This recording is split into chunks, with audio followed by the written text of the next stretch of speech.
Man United boss Mourinho won't give up without a fight, nor will his players.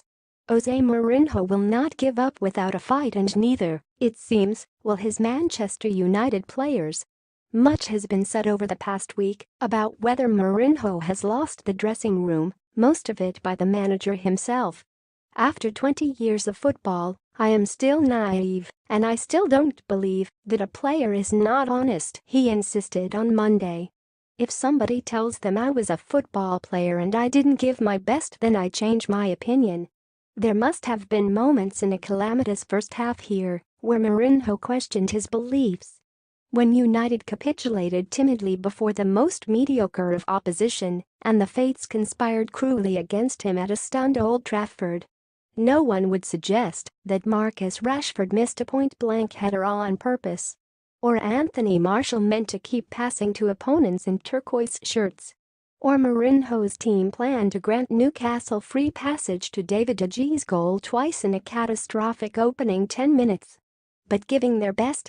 If this was the best that United have to give, then the £400 million spent under Mourinho's watch really is money down the drain.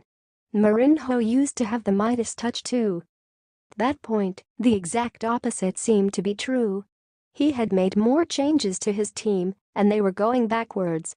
The man he chose to replace Antonio Valencia as captain, Ashley Young, was exposed for the 2 opening goals. The manager had little choice but to summon his first substitute, Juan Mata, off the bench in the 18th minute. Eric Bailly was the player sacrificed, and the warm hug attempted by Mourinho as the defender left the pitch was only reciprocated half-heartedly. As the first half ended to a chorus of boos, Mourinho quickened his stride to jog down the tunnel, and no one could have forgiven him for not coming back. The something happened. It would perhaps be too strong to suggest that United's players took it on themselves to scrap like hell to save their manager from the sack. The mood in camp has grown too downcast for that. He has upset so many of them in turn and burned so many bridges that when he has looked to them for help, they have not been inclined to go above and beyond for a coach who used to engender such loyalty in his teams.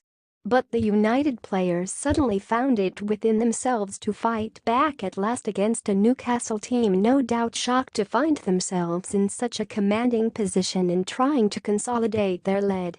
When Nemanja Matic blazed wide of a gaping goal, Mourinho wore the same look of astonishment as he did when Rashford headed wide from Romelu Lukaku's cross in the first half.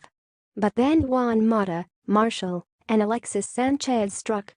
All 3 are thought to have been at odds with the manager in recent weeks, and yet here they were scoring the goals to dig him out of the biggest of holes.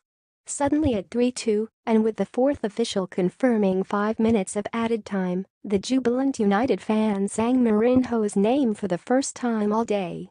It was some turnaround and one that spares the United hierarchy from a very awkward situation. Mourinho fights on for now,